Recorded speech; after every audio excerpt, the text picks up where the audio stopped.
Welcome back to Rappahannock Issues. We are on a very hot topic today. It has lots of pieces to it, and all of them are serious, and it has to do with the Stafford County Public Schools financial situation. It was Jack Cavalier, Wendy Maurer, and we're talking about we're going to talk right now about what happened with the school salaries. They published, on March 8th, I believe was the date, Yes. the school system published a salary scale which had a number of components in it. It had an adjustment for the Virginia retirement system, it had a pay raise, and then it had a special market adjustment to help entice newer teachers or help keep newer teachers in the system. It was only intended for the first few steps. Unfortunately, somewhere along the line, the increase was applied to all teachers, no matter how many steps up they were. And so it was shown on the budget schedule, in the salary schedule, as applying to all senior teachers, a substantial kick up in pay.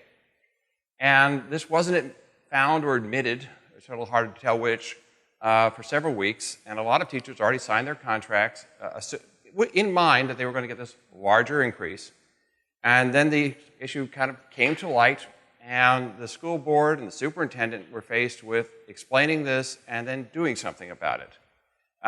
What they did, and a very, very long school board meeting with several votes, they applied the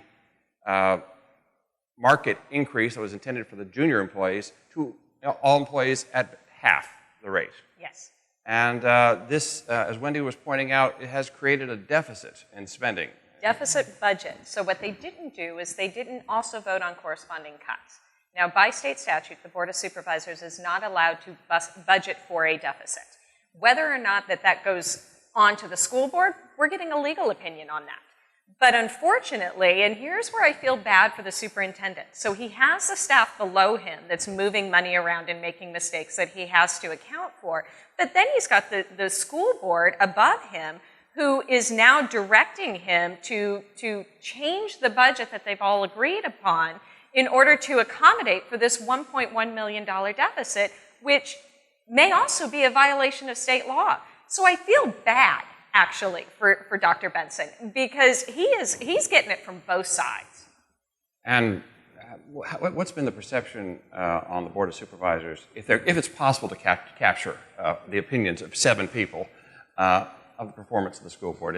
Are you worried at the very least about it, or do you have some deep misgivings? Well, I think it's a rare occasion that all of us are in unison.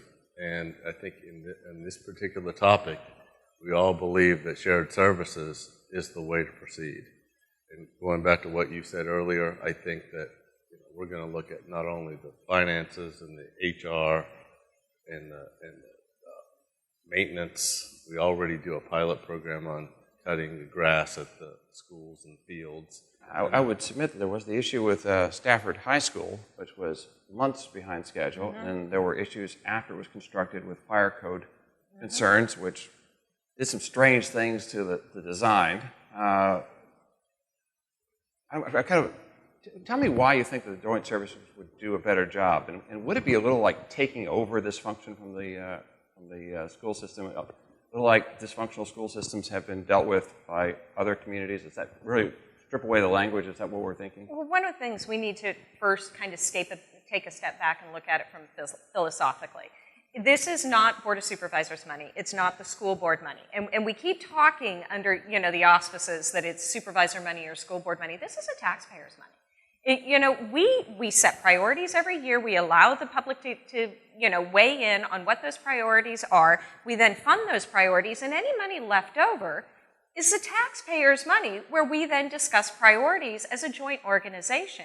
We can't do that now, because what's happening is that the school board's coming to us, asking for the $8.3 million back, showing us the priorities, which is good, but they're holding on to the fact that they're sitting on $7 million. They could have funded all of those priorities, but what they wanted was all $15 million. They wanted to spend the 7, and then they wanted us to return the 8.3. Because the last time we said no to the 8.3 asking for a joint audit, they knew that they were sitting on 7 because that came out in their meeting less than 48 hours later. So what shared services will do is we will have one reporting system where everybody knows where the money is. And instead of this kind of I've got a secret game that we're playing now. And and also you talked about unifying human resources. The school system, of course, has a much, much larger number of employees. Would it be in a more efficient use of resources to unify them? Well, and actually, Jack has an excellent idea from a human resources perspective. Well, it seems like as far as someone, because somebody actually has to take the lead on all these shared services, Right. there has to be one entity that really oversees it, but yet it's spread amongst everyone. But for HR, it makes sense to have the schools be the lead on that. Now, because they have a lot more employees, but I do think they do a very good job in their HR department in terms of training their teachers and other workforce there. Not that we don't, but I think that it might just be a better work-in if they take that. We do also have another effort to hire a shared services contracts administrator for both the schools and the county government, so that they'll oversee all contracts in the government, much again like the federal government has. And I think that's going to save us a lot in terms of costs and schedule, which we have trouble with on both sides of the street. So that can only be good, I believe. And also there's a certain amount of experience that an organization can gain from actually participating in both sides of the issue. Yes. Schools and county projects. You learn from both, and you develop expertise from both experiences. Building schools, building a monument, building a new building for the county. You combine those expertise backgrounds. And that being said, facilities is also something that's under consideration. Should there be shared services for all facilities in the county? And one thing I'd like to ask, as we're coming to the end of our time, is how close is the Board of Supervisors to actually doing this? Well, Jack is the chairman of the Finance and Budget Committee, and so what we have instructed staff to do is we've got 5 buckets, your typical payroll, accounts payable, accounts receivable, and we want an implementation plan by the end of the summer.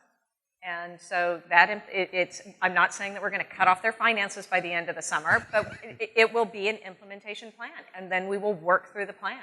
We are 7-0 on this, and it's not that we want to punish the school board, but we're talking about thousands of people who are at stake here, and we need to start focusing on them. And right now, the mistakes, we're not focusing on the people. Well, that is a very good note to close this section of Rappahannock Issues on. Namely, a resolution is in the works. We talked about problems, but we're talking about answers.